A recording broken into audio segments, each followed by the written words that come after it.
Welcome to Historical English Explorer, your daily guide to mastering English. In today's video, we will improve your English listening skills. I'll be reading 10 different stories for you, so make sure to listen attentively. Story number 1, The Big Move. My name is Ken, and I was born and lived all my life in Japan. Japan is beautiful, with mountains and cities. I love it there. But I always dreamed of going far away to learn new things. After I finished university in Japan, I wanted to work in a different country. My biggest dream was to go to Canada. I heard it was a great place, with kind people and lots of space. One day, something amazing happened. I got a letter from a company in Canada. They said they wanted me to work for them. I was so happy I jumped up and down. But I also knew I had a lot to do before I could go. The first big thing was to get better at speaking and understanding English. I knew some English from school, but I needed to know more about my job and life in Canada. So every day I practiced. I watched TV shows from Canada, listened to music, and tried to talk in English with my friends. Next, I had to do a lot of paperwork for my visa. A visa is a special paper that lets you live and work in another country. Filling out all those forms was not fun. Sometimes it was very hard, and I felt worried, but I kept going because I knew it was important for my dream. I also thought a lot about what to bring with me to Canada. I wanted to take things that reminded me of home, like a small Japanese flag, pictures of my family, and my favorite Japanese snacks. But I also knew Canada has very cold winters and hot summers. So I packed clothes for all kinds of weather, warm jackets for the cold and light shirts for the warm days. As the day to leave got closer, I felt many things. I was excited about my new job and living in Canada. But I was also a bit scared. I had never been so far from home. I wondered about making friends in Canada and if I would miss Japan too much. The night before I left, my family had a big dinner for me. We all talked about how I would do great things in Canada. We laughed, and some of us cried a little. I felt very loved and supported by my family. That night, I couldn't sleep. I lay in bed thinking about going to Canada. It felt like the start of a big adventure. I had worked hard for this chance, and I was ready for what was coming. I promised myself to be brave, to work hard in Canada, and to always remember where I came from. Early in the morning, I went to the airport. My heart was beating fast. I checked in my bags and said goodbye to my family. Then I walked to my gate. I felt ready for my new life in Canada. I found my seat on the plane and looked out the window. The plane started moving, and soon we were flying. I was on my way to Canada, ready to start my adventure and make my dreams come true.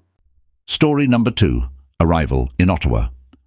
After a long flight, my plane finally landed in Ottawa, the capital of Canada.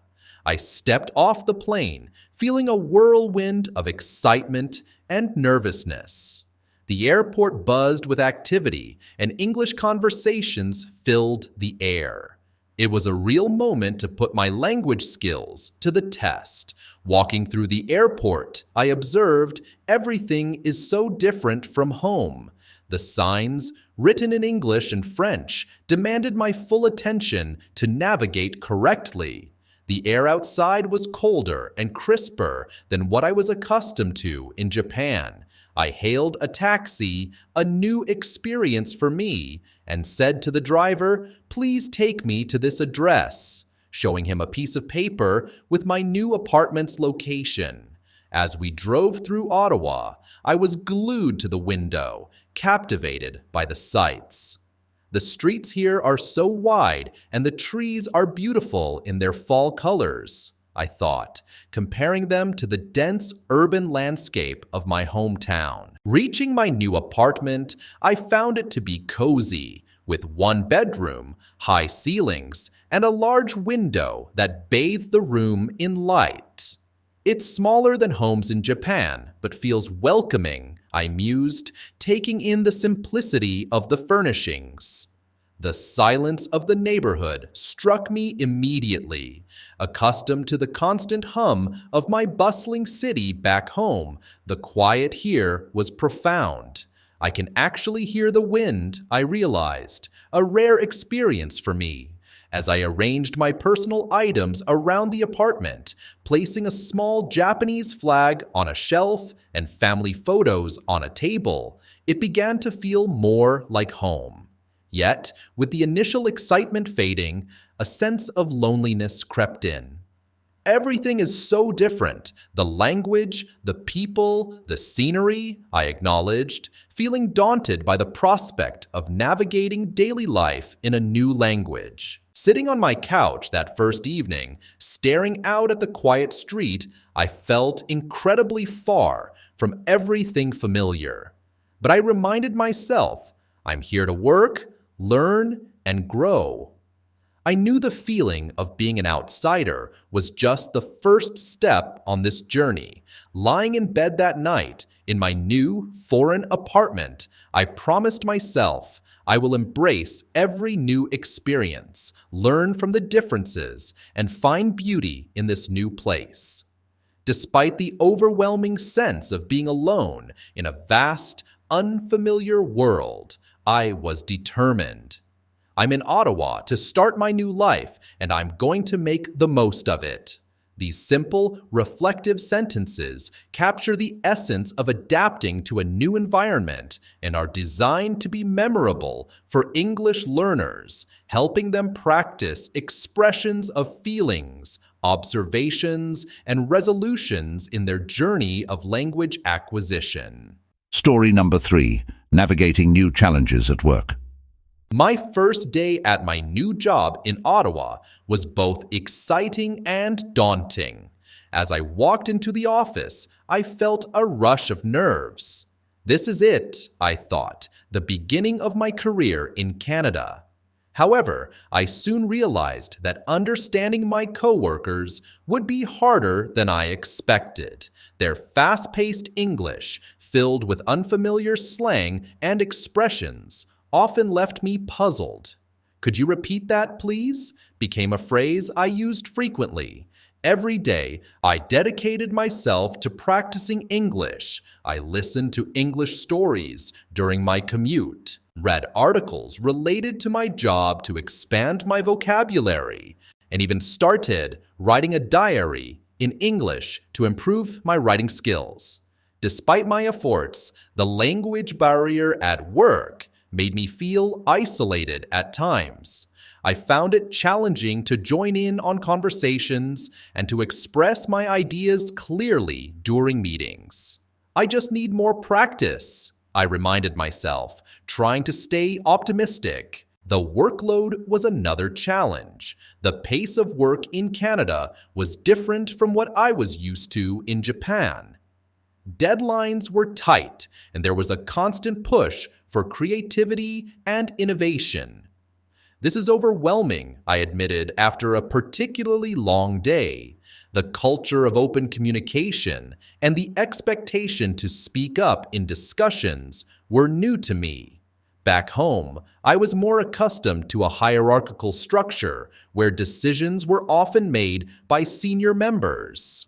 The combination of trying to keep up with my workload and struggling to communicate effectively in English started to take a toll on me. I experienced headaches and felt uncomfortable many times. The difference in work culture, along with the effort to understand and be understood, was exhausting. Why is this so hard? I found myself wondering after a meeting where I struggled to follow the conversation. Despite these challenges, giving up was not an option for me. I had dreams and goals that I was determined to achieve. I came to Canada for a reason, I would tell myself during moments of doubt. I wanted to grow professionally and personally, and I knew that meant stepping out of my comfort zone and facing these challenges head on. I started to ask for feedback from my coworkers on my contributions and sought their advice on how to improve my language skills. Practice makes perfect, one colleague advised, encouraging me to keep engaging in conversations without fear of making mistakes. I took this advice to heart, gradually becoming more involved at work and less hesitant to speak up. Slowly, I began to see improvements. My efforts to practice English every day paid off as I found myself understanding more and participating more actively in discussions. The headaches and discomfort became less frequent as I adapted to the new work culture and pace. Through perseverance and hard work, I started to feel more confident in my role. The challenges I faced at work were tough, but they were also growth opportunities. I have dreams and goals, and I will achieve them, became my mantra. My journey in Canada was just beginning, and I was ready to face whatever came my way with determination and resilience. Story number 4. Embracing the Canadian winter. Coming from the warm, tropical climate of Japan, I was completely unprepared for my first Canadian winter in Ottawa. I had always dreamed of seeing snow, and the first snowfall was indeed magical. Watching the snowflakes gently cover the city in white was like living in a dream. However, the novelty quickly wore off as I faced the realities of winter. Icy sidewalks, chilling winds, and the cold seeping into my bones. The transition was tough. The first time I stepped outside into the minus temperatures, I realized my usual coat was no match for the Canadian cold. I learned the hard way about the importance of dressing in layers. Finding the right winter gear became my mission. I invested in a well-made winter jacket, thick gloves, a warm hat, and boots designed for the snow. It's like wearing a house, I joked to myself, feeling the weight and warmth of my new attire. Despite the initial shock and discomfort, I slowly began to see the beauty in winter. I discovered the joy of winter activities, something entirely new to me. Ice skating became a weekend hobby. At first, I was hesitant, my legs shaky and unsure on the ice. But with practice, I grew more confident, gliding across the ice rink with a sense of freedom and exhilaration. This is amazing, I thought, feeling the cold air on my face as I picked up speed. Snowshoeing was another adventure. Walking through the snow-covered landscapes, I felt a connection to the Canadian wilderness. The silence of the forest in winter, broken only by the crunch of snow under my shoes, was serene and beautiful. It was a moment of peace away from the hustle and bustle of city life and work challenges. Through these experiences, I began to embrace the cold as part of my Canadian experience. The winter, with all its challenges, also brought moments of joy and beauty. I learned to appreciate the warmth of a hot drink after a day outside, the comfort of a cozy blanket, and the beauty of a snow-covered landscape under the glow of streetlights. The Canadian winter, once a daunting prospect, became a season I looked forward to.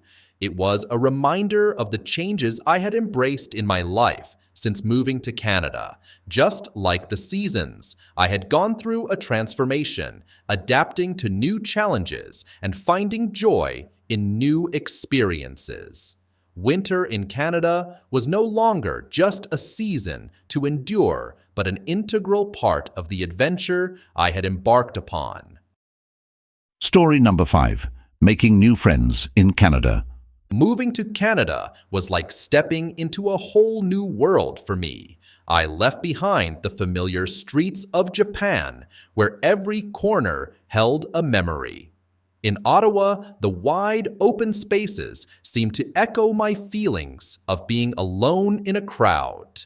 The people were friendly with their smiles and hellos, but deep down, I missed the warmth of my family and the laughter of my friends back home.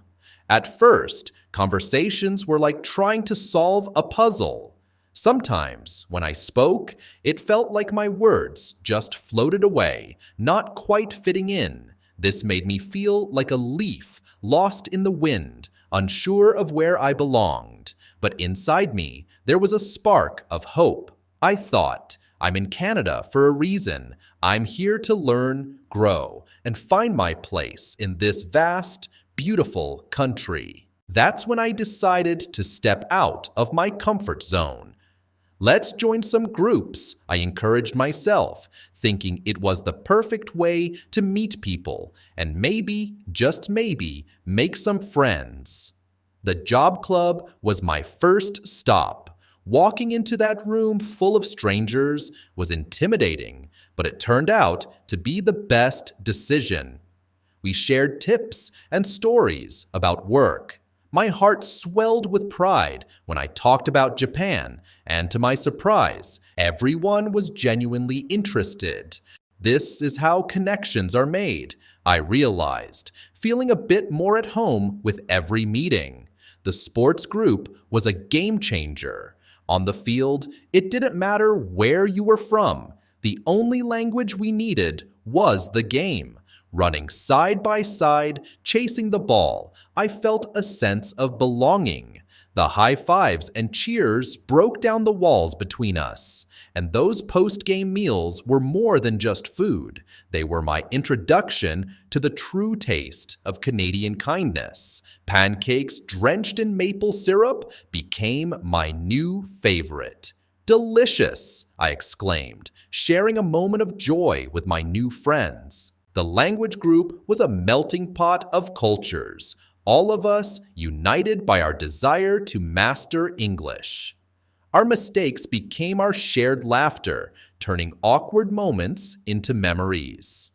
"It's okay to stumble," we'd remind each other, "as long as we get back up and try again." These sessions were not just about learning a new language, they were about finding my voice in a chorus of diverse stories. With each new day, Ottawa started to feel less like a place I had moved to and more like a home. My friends from all corners of the globe showed me that diversity is Canada's strength. We were all different, yet here we found common ground. They taught me that home isn't just a place. It's where you feel understood and valued. Looking back, I see how far I've come. From the lonely newcomer, unsure and hesitant, to someone with a circle of friends who share laughs, support each other, and celebrate our differences. Canada, with its welcoming heart, has taught me an invaluable lesson. Friendships bridge distances and heal the heart. And in this mosaic of cultures, I've found not just friends, but a global family. This journey of making new friends was indeed an adventure filled with challenges, but more importantly, it was sprinkled with moments of pure joy and belonging. Story number 6.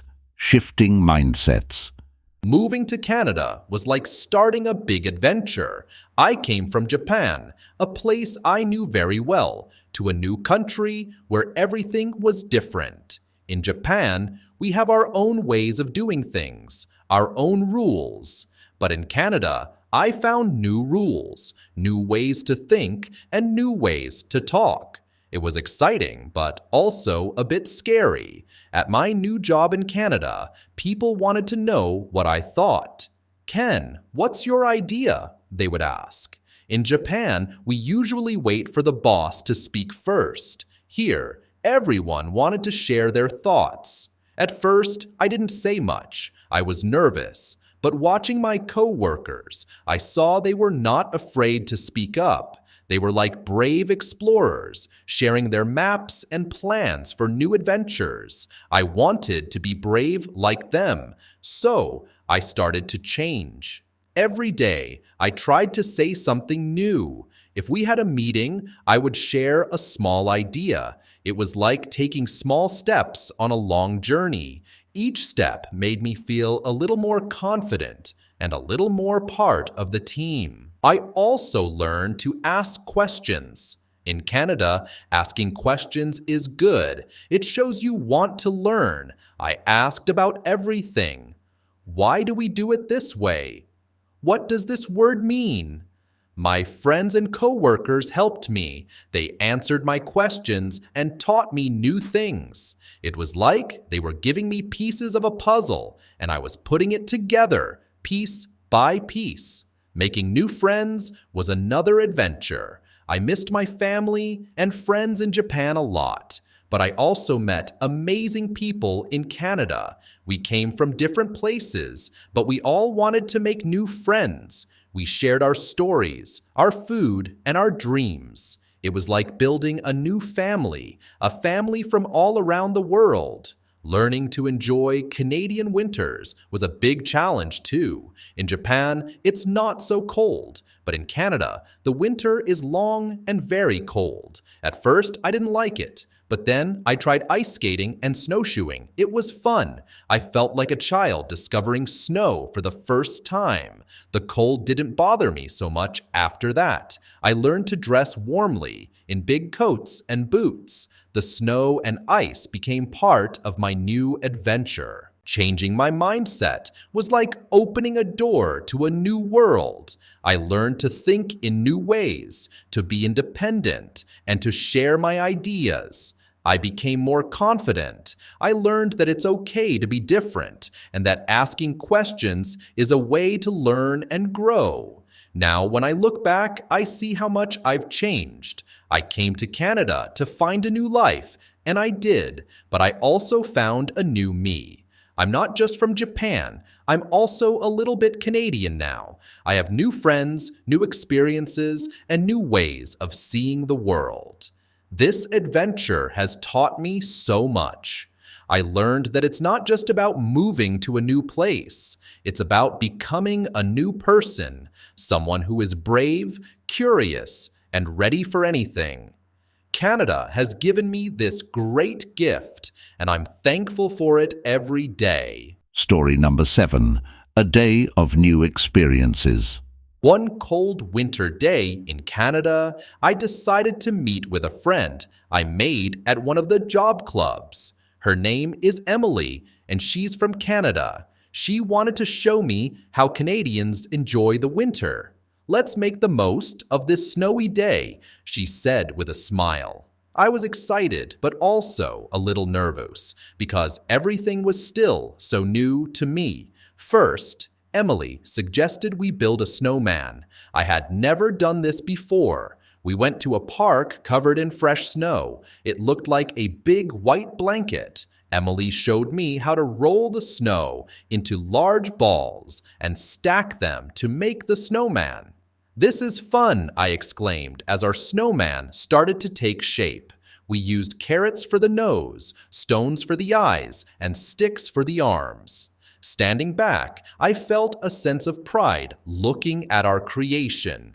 It was a simple joy, but it made me feel like I was truly experiencing the Canadian winter. After that, Emily said, "Let's make some food together. I'll teach you how to make poutine, a Canadian favorite." I was curious. We went to her house and started cooking. Poutine was easier to make than I thought. It's just fries with cheese curds and gravy. As we cooked, Emily spoke slowly so I could understand and practice my English. We talked about our families, our hobbies, and our dreams. It was a great way to learn new words and phrases. Eating the poutine we made, I realized how much I enjoyed learning about Canadian culture through food. "This is delicious," I told Emily, and she laughed, happy that I liked it. We decided that next time I would teach her how to make a Japanese dish. It was nice to think about sharing something from my culture, too. The whole day was full of laughter and learning. Building the snowman and cooking together were simple activities, but they helped me practice my English in a fun way. I learned new words related to cooking and winter sports. More importantly, I felt more comfortable speaking English because Emily was patient and encouraging.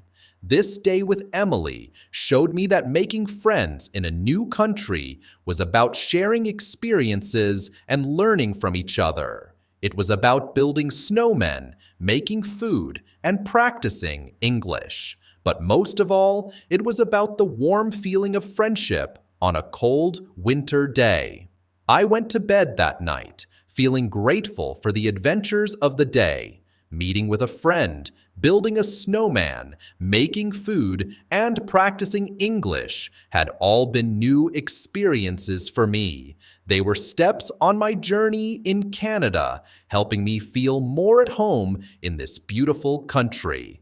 I looked forward to more days like this, filled with learning, laughter, and friendship. Story number 8. A tough day turned around. One cold morning in Ottawa, I walked into my office feeling good. But soon, I found a big problem waiting for me. My boss sent me an email. It said there was a mistake in my work. My heart felt heavy as I read it. "Please come to my office." The email ended. I felt scared, but knew I had to go and talk to him. Sitting in my boss's office, I listened carefully. "Ken, there's a problem with the project. We need to fix it," he said kindly but seriously. I felt bad and a bit lost. In Japan, making a mistake is a big deal. Here I was, far from home, facing this big problem. "I'm sorry, I will fix it," I told him, even though I was not sure how. Back at my desk, the work seemed really hard. I looked at my computer, trying to find where I went wrong. The hours passed, and I started to feel a headache from all the stress. At lunchtime, my friend Maya saw me still working. "You haven't taken a break yet, Ken. Everything okay?" she asked with a worried look. I didn't want to bother her, but I ended up telling her about the mistake and how I was struggling to fix it. "I made a mistake, and it's hard to correct. I'm also finding it tough to explain my ideas clearly," I shared. Maya smiled at me. "Let's have lunch together. A break might help you think better," she suggested. So I joined her and another co-worker, Lucas, for lunch. It felt good to step away for a moment. During lunch, I talked more about my problem. "I'm not just worried about the mistake. Speaking English when I'm stressed is really hard," I said. Maya and Lucas listened and then gave me some advice.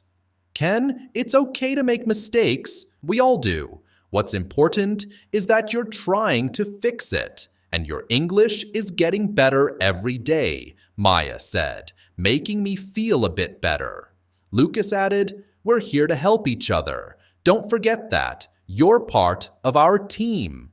Their words made me feel stronger. I went back to my work with new energy. I looked at my project again and started fixing the mistake piece by piece. It wasn't easy, but Maya and Lucas's support helped me keep going. By the end of the day, I had fixed the problem. I sent an email to my boss to tell him the work was done. "I fixed the mistake and learned a lot today. Thank you for your patience," I wrote. The next morning, my boss called me to his office again. This time, I was not so scared. "Ken, good job on fixing the project. It's great to see you didn't give up," he said with a smile. I felt proud and happy. Walking out of his office, I realized something important. Even on tough days, I can face problems and solve them. With help from friends and my own hard work, I can do difficult things. This tough day taught me that mistakes are okay as long as you learn and keep trying. In Canada, I found not just a new job, but also friends who helped me grow and be better. Story number 9. Exploring the beauty of Canada. After settling into my life in Ottawa and overcoming some initial challenges at work and with making friends, I decided it was time to explore more of Canada. I had heard so much about the vast landscapes, stunning national parks, and vibrant cities across the country, and I was eager to experience them for myself. My first trip was to the majestic Rocky Mountains in Alberta. I took a train, and as we wound through the mountains, I was amazed by the breathtaking views. Towering peaks covered in snow, deep green forests, and clear blue lakes appeared around every turn. It felt like stepping into a postcard. In Banff, I saw wildlife up close, went hiking, and even tried skiing for the first time. This is incredible, I thought to myself as I looked out over the endless mountains. The beauty of the Rockies was unlike anything I had ever seen.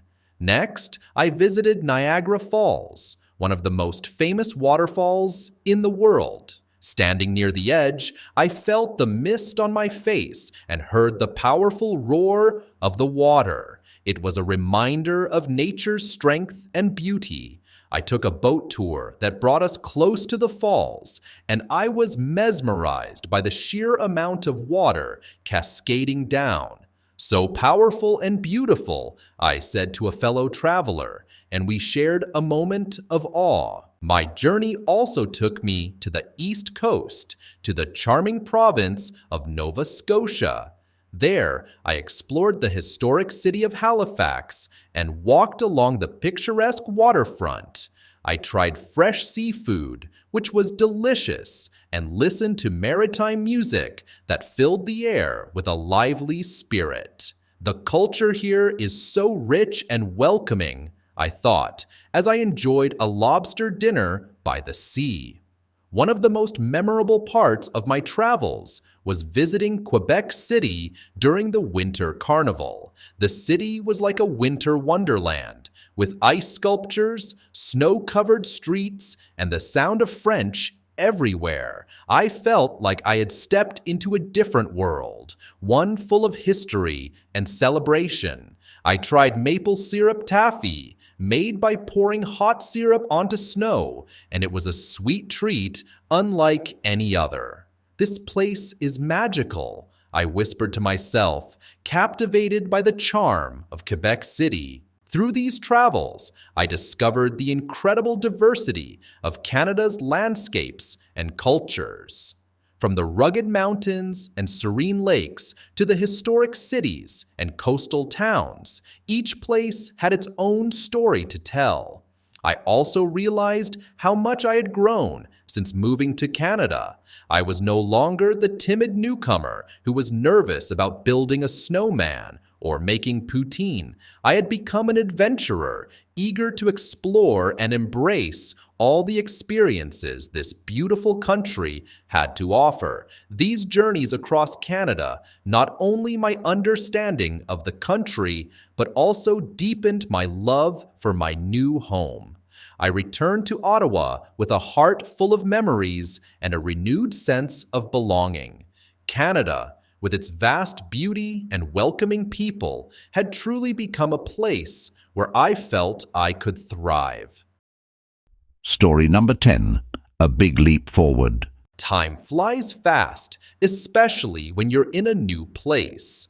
When I first came to Canada from Japan, everything was new and hard. I missed my home, my family, and my friends. But I had big dreams. I wanted to speak English well, make new friends, and do great at my job. Now, looking back, I can't believe how much has changed. At first, speaking English was tough. I would often get the words mixed up or forget how to say what I was thinking. But I didn't give up. Every day, I tried to learn new words and practice speaking with my friends in Canada. I watched TV shows in English, read books, and even started writing a diary in English. Little by little, I got better.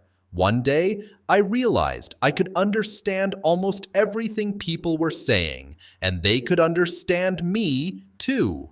Wow, I'm really doing it, I thought, feeling proud of myself. My job was another big challenge. In the beginning, everything was so different from Japan. The way people worked, talked, and even had meetings was not what I was used to, but I watched and learned.